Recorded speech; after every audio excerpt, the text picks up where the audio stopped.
Contrera, lyrics by Stephanie Carlin, book by David Kwan Pham, and performances by Carly Sesti and Emily Bang. So if the cast of Life After wants to come on. Back there. Okay, thank you.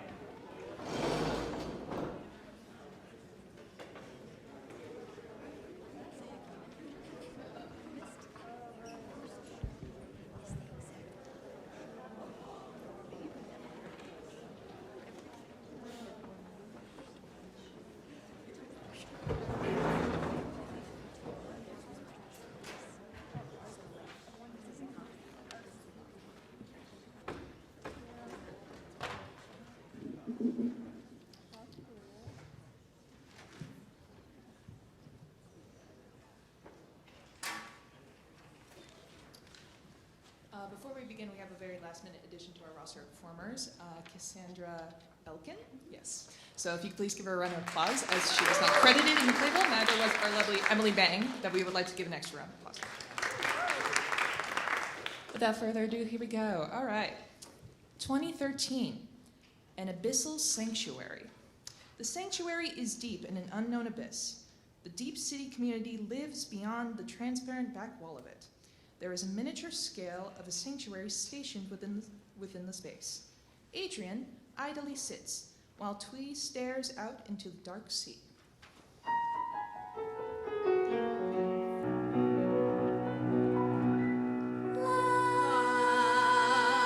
Life. In 2006, things were simple. Scientists like me had to wonder as high tides engulfed the coastline. I had to plan for going under. I crunched numbers, double checked, and then all my bosses would deflect. Of course, no one could suspect the end of the world.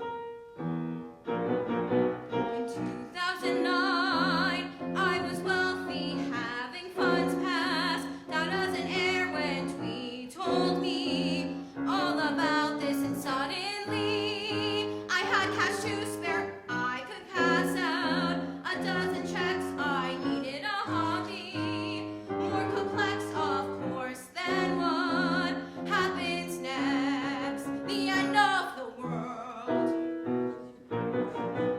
Life before. There's so much to explore since life before. Now life is such a chore. We fish for food, refill the gas to stay alive. At least it's pretty behind the glass. Life before. The waves came crashing down and life before. We made this tiny town and life before. At least we didn't drown before the end of the world.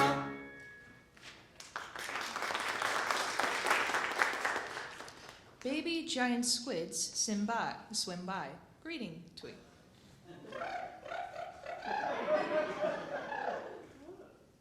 2012 has taken so much away from us. 2012 has given so much to us, Adrian. I have no funds left. Fun is inversely proportional to money. Funds are proportional to sanity. You're insane. Am I insane? Ink if yes, don't if no.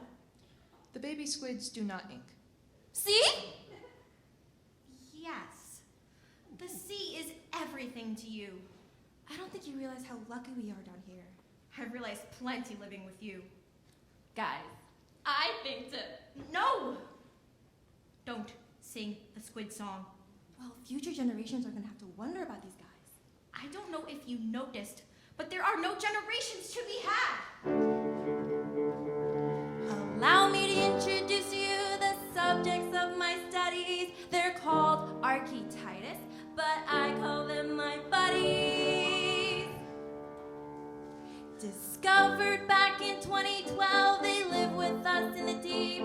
They grow to 13 meters long, 8 times the size of the average Jeep. Beep, beep. How much more wine do we got? They're my colossal breakthrough, my gigantic brand new species that I have kept warm and they're never before pain before. Do you want to know some fun facts? Are we out of white?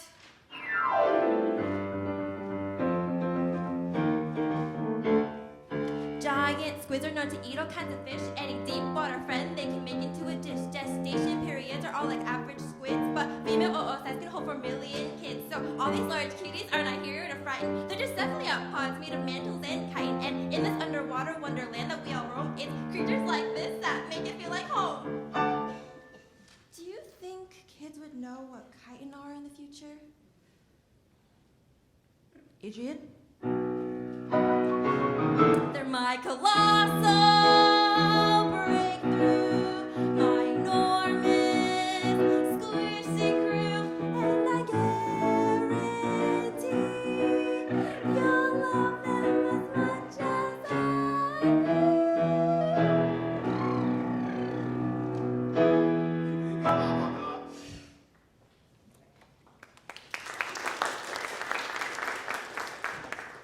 2012 is the end of our lives. 2013 is the end of the world. 2023 meters is how far down the sanctuary is stationed. I can spout numbers too. Get out of my zone. It takes 1,000 meters higher or deeper to get out of the pathologic zone. I get it. I should have invested in the construction of a sanctuary at the phonetic zone. Yep, you were so adamant that yachts could come across our home. Peasants. Now look at us. We're rich in life. Unpleasant. If I had the chance to reinvest in Netflix, I'd pitch a game where you faced hordes of squids. Who would win? Y'all or me? The Baby Squids, Inc. I think too, if I could. All right, fight me. Oh, Twee. What will I do with you? Squids, give me your death blow. The squids give the death blow. Moses enters holding a miniature submarine. They ramp the submarine into the miniature habitat. The baby squids scurry off. Am I in the afterlife? I'll take you there. What the hell, bud? Hold up. Twee, You're always held up. You hold up. What are you two doing down here in the abyss? Surviving. You? Personally, thriving. where did you come from? Reno. Even the tsunamis got Reno. Tsunamis? Quit flooding us with questions. Give us some answers. Why don't you check it out for yourself? Come up to the shores. No way. No way. No way out. We're stuck here. Everyone's dead anyway. We're dead inside. Well, get this through your empty heads. The world did not end. What? December 21 is a myth. There are no worldwide tsunamis. You're the one who's gone crazy. Who invested in my crazy? Crazies help crazies. Look, let's deal with this 20,000 leagues under the sea situation. That explorer is 20,000 meters out of your league. Speaking of the monster in that book, I was here under the impression that there was a giant squid around. Not a giant sanctuary. Who funded this? I did. Harbor Capital funded this. Harbor. The Adrian Harbor? You fund the contractors that build submarine parts I assemble and use. Cheap. But not efficient. I funded this underwater sanctuary since 2009 with some sketchy former naval personnel who constructed the past sea labs. I ran out of money by the time we got around to this escape pod. The baby giant squids toyed around with our only escape pod. They thought it was another giant squid with its single window. Now, the escape pod you're talking about may be the one found in the Pacific garbage patch. Great Pacific garbage patch. The world may not be over, but it is still trash. Why, well, would you look at that? There was nothing of value to return to. Wait. I could take you up. You have got to try the latest thing, goldfish mac and cheese. Goldfishes are freshwater abominations. But swimming in mac and cheese? It's an atrocity. I'm done with canned mac and cheese. I miss being in the wheat fields with cows. We will not kowtow to you. I will, the second we reach land. That's the spirit. I will surface you to the heavens. Okay, I don't care that you're an angel investor. There's no money in the new life you'd have. There's no life in this hellscape. I love our time here. You're the only human friend I've ever had. You'd love our time anywhere. I don't feel like a human. I am no friend. I guess you two are busy. I'll swing back. Stay! The baby squids return. Oh, sure, you'll listen when Adrian says stay. Make a choice. The squids, or I bid you adieu. Should Twee stay? Ink, if yes. Don't, if no. The baby giant squids do not ink. You're the first person we've had contact with. Made many friends. The squids are not your friends. Twee crosses away, hearing the baby squid whimpering. Moses is giving us an opportunity to get out of this, and you're not going? Number 7's mantle looks damaged. The scuba suits in the back are charged, right? Look at me when I'm talking to you. Number 7 needs my help. I need you to listen to me. I have! I am through your incessant whining and badgering me about useless nonsense that's still up there for the taking if you want it. But I can do something different. Do you know how much waste there is in the ocean even now? 8 million tons of debris every year, what we allow. 1 degree is all it takes for the world to go to hell. And that's all on your hands as an empty corporate shell. So forgive me for being anxious and forgive me for being smart. Forgive me for not wanting to stand by and actively play a part in the waste of time it all is. A waste of time, yours and his, because we all just screw up in the end. I thought I could trust my best friend. I am your best friend. I'm doing this for you. You don't even like the squids. You know what? You're right. It's a waste of time, it all is, but I'm not some corporate whiz. I'm your friend, and you're not. No, you're not the fishes. You can make a life a new place. Waste of time. Someone's up there and they miss your face. There must be someone. She's dead. On the last day we left, I got the call. I couldn't even be there. I couldn't, and now she... It's not a waste of time to live on. You can thrive while she's gone. Just look what you can do. I'm not leaving without you.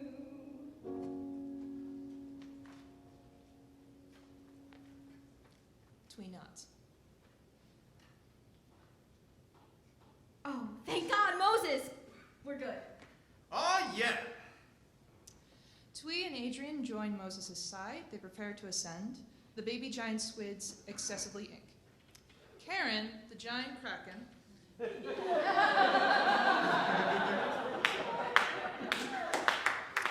wearing an amazing hat, emerges and damages the submarine.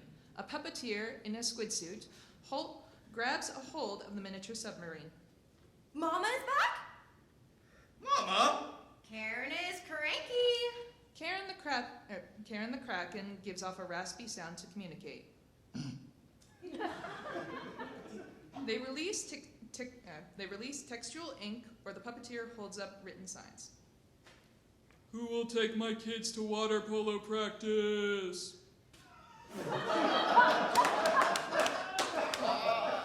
I would love to look after your babies. Shut up, Moses. I need Twee, the world's best squid sitter. It is the parents' responsibility to look after their children. Don't tell me how to parent, Harbor. Hey, Karen the Kraken. I know the feelings you harbor. It's It's hard to be a mother of 4 million babies, but you can pull through. 4 million babies? Have you ever listened to my squid song? Look, Wine solves everything. We left a century's worth of stockpile in the sanctuary. don't tell her that. Were you planning to go back and get it? Make a choice. Karen the Kraken goes into the miniature sanctuary and looks inside. This will last me at least a week. Well, our sub is weekended and operational and will not surface due to damages sustained to it. Thanks, Karen. Karen grabs the bottle of wine from the miniature sanctuary. The puppeteer drinks the miniature bottle. They lift the miniature submarine high. Thank you, Karen. There is life after.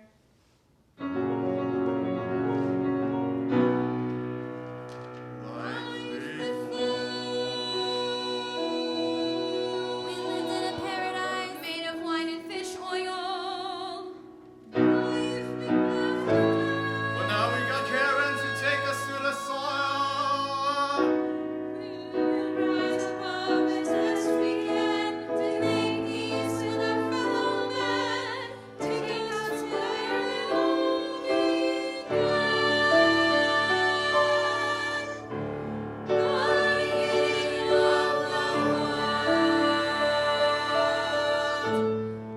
The beginning of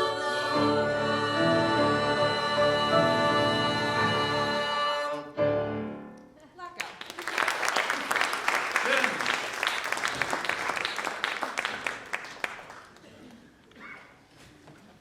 All right, if we could have the authors come to the stage. Oh, we're already here, Doug. You're already here? Oh, excellent. Good. Perfect. Come back to the surface. Who else would be willing to put this on their head other than the writer themselves? All right. So let's hear from Michael.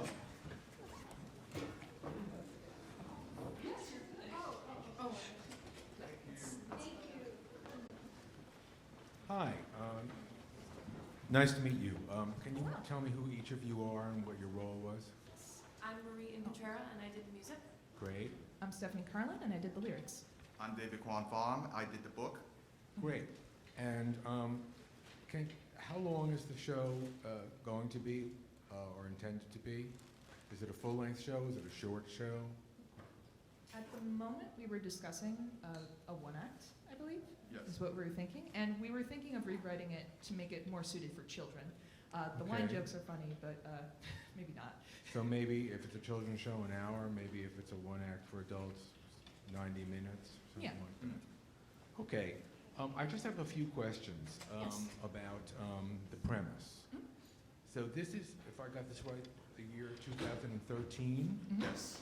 Okay, and there has been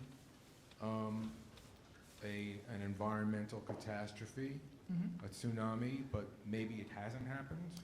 Yeah, so the idea that we had was basically we suspected, because of course climate change is real, that something was going to happen. And when the rumors came out around 2012 about the engulfment of the tsunamis, they managed to convince an investor to invest into an underwater sanctuary where they were living, and that's kind of the buddy comedy premise that we had going. So, okay, so that accounts for all the talk about the investors and the corporate, Yes. right. And have squid evolved? There actually is no documentation referring to baby giant squids, so we took advantage of that. Right. I just wonder why you said it in the past rather the future than the future, when we would perhaps more readily believe that squid could evolve and the giant kraken could talk and all of that. Is there any reason why it's in 2013? Ultimately, we wanted this piece to be about environmental anxiety. Right. And we know that someone with a lot of those resources can do a lot of amazing things, and we wanted to. Right. Right. I'm just suggesting that if it's an environmental parable, cautionary, or satire, we can more readily believe that this might happen. We can get invested in the situation. Yes. If it's something that happened in the future rather than, well, I was there in 2013, I don't remember anything like that. And you might get more mileage. Gotcha. Yeah, it was across the room's prompt, because it was the 10th anniversary of the Across the Crowded Room. We wanted to focus on what's going on in 2012 and 2013. So we spent a bit of time. I think the idea is fun, and it's worth thinking about in terms of the 90-minute structure. I think that maybe if you really want to go for a kid structure, it might be a little bit, the satire might be a little over their heads. Oh, maybe. I think that your sensibility is geared towards adults, and there's a lot of funny, unexpected, wacky things going on, which I think you could build upon. A major thing I would suggest that you think about is just the setup and the exposition. Yes. The beginning is basically a narrative by the cast. Then there's another song that narrates what happened. And finally we get to a song, one about friendship and 1, 2, 3, where there's some bickering. Then we meet the squids and the giant kraken. I'm just thinking, if you could get the exposition of what happened clearly out of the way in some kind of opening number, maybe where they haven't quite gone into character yet, and Got it. sketch the whole picture for us, bring us to the bottom of this abyss where these characters are. Get all that exposition out of the way in a theatrical manner, perhaps using projections and puppetry and everything that you can possibly think of, so that you don't ask your characters to be narrating, so that they can interact as characters once the situation is set. Got it. And then I would maybe suggest also the squid are wonderful. I wonder if you might want to explore their point of view. Can they think? Can they sing? The giant kraken surely has an opinion about things and wants to take the others to water polo practice. I will say that was a debate in the writer's room. Right. He is actually a scientist. Right. And the fact that you agreed to even let one squid say anything, it was surprising to me, to be honest. I'm not a marine biologist, by the way. If you can find some scientific precedent or some theory or some unproven premise that maybe squid think, and that the octopus are the oldest living creatures in the world, they might have come from another planet. We don't really know what's going on in their mind. Right. Maybe what is the purpose of the research that they're doing on the bottom? Is it to communicate with these other species who have survived the apocalypse? Right. The other thing is, I like the music. I think that once you get over the issue of setting up the premise and the exposition, you can allow characters to dictate more of the songs. Yep. In the opening, I think that all the characters kind of had the same motif, and they had an end of the world kind of chorus or hook. Right. I'd like to hear more individuated music for each of the characters, so I can get to meet them through the music. Yes. But I think it's a fun idea, and congratulations, and congratulations to everyone here who has completed work. The most important thing about today is not what I say or what anyone says or what your friends in the audience say. It's that you're here, and that you got it done, and then now it's not a maybe anymore, it's a thing, right? Yes. And what happens from here on, and the most important thing about today is how you feel it went and where you want to take it. So good luck. It's unique. Great. Thank you, Mike. Thank you so much. Thank you.